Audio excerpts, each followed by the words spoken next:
is now a certainty. Our industrial civilization has reached its limit. We have to think about the future in terms other than fossil energy. It is hard to admit, but the industrial countries have only until 2050 to achieve a fourfold reduction of their CO2 emissions. Yes, but how? How do we diminish the consumption of fossil fuels and uranium and turn our attention completely to the use of renewable energy? This is the question we must urgently contemplate. We believe that the Ecological Tax Reform, also known as ecotax, is one answer to this challenge. Since the beginning of the petrol era, there has only been one period of significant decrease in consumption. In 1974, OPEC decided to triple the price of crude oil, leading to a historical decrease in pollution. Worth noting here is that the most efficient way to diminish the consumption of petrol is by increasing its price. And this is what the eco-tax proposes. An increase in oil tax rates is obviously political and economic suicide. For this reason, the revenue generated by the Ecological Tax Reform is used almost entirely to lower and stabilize non-wage labor costs. Thus, one speaks of a tax shift. This means a shift of taxation from non-wage labor costs onto CO2. A part of the collected taxes goes to financing renewable energies. In effect, the tax rate does not increase, it is simply moved.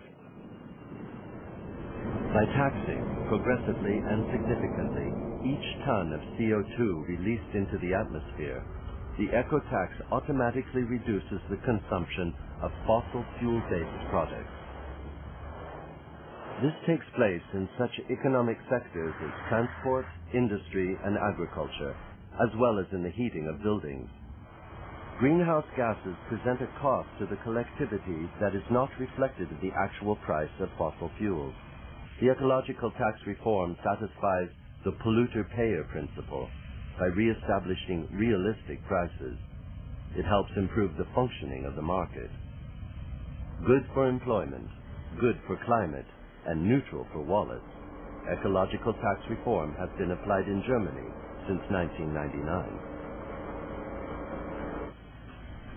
By increasing the price of fossil fuels, the ecotax will help us collectively change our consumption habits.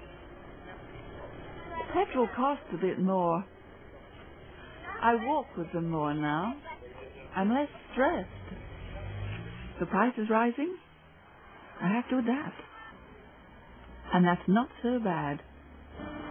All the goods we buy and sell each day possess a hidden energy content, the petrol needed to produce and transport them. We now have to re-establish an economic system that is more in tune with our natural environment.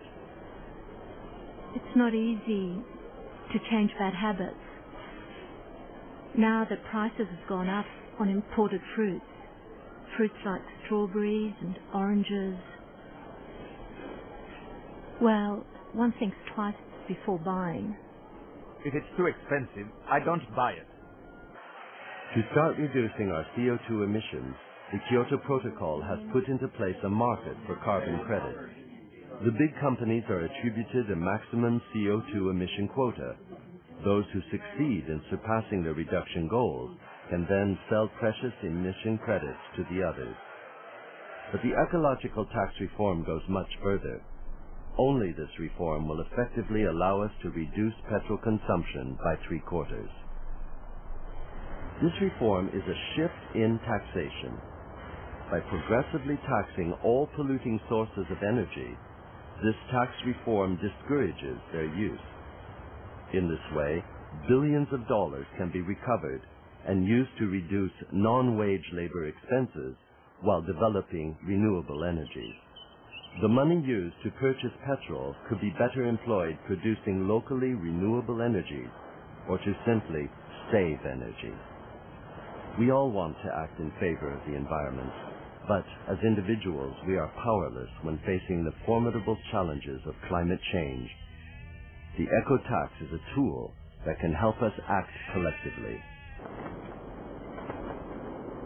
The Ecological Tax Reform is not a new tax imposition. The entirety of the sums collected must be distributed. In Germany, despite an economic crisis, the tax on polluting energies has permitted the creation of 60,000 jobs within the renewable energies and energy conservation sector. It is truly the opening of a new market, a local commodity chain for providing energy.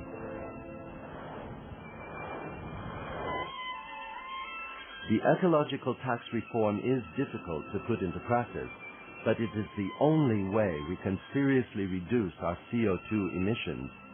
In the meantime, every day living species disappear forever, but we still have a choice. We can change.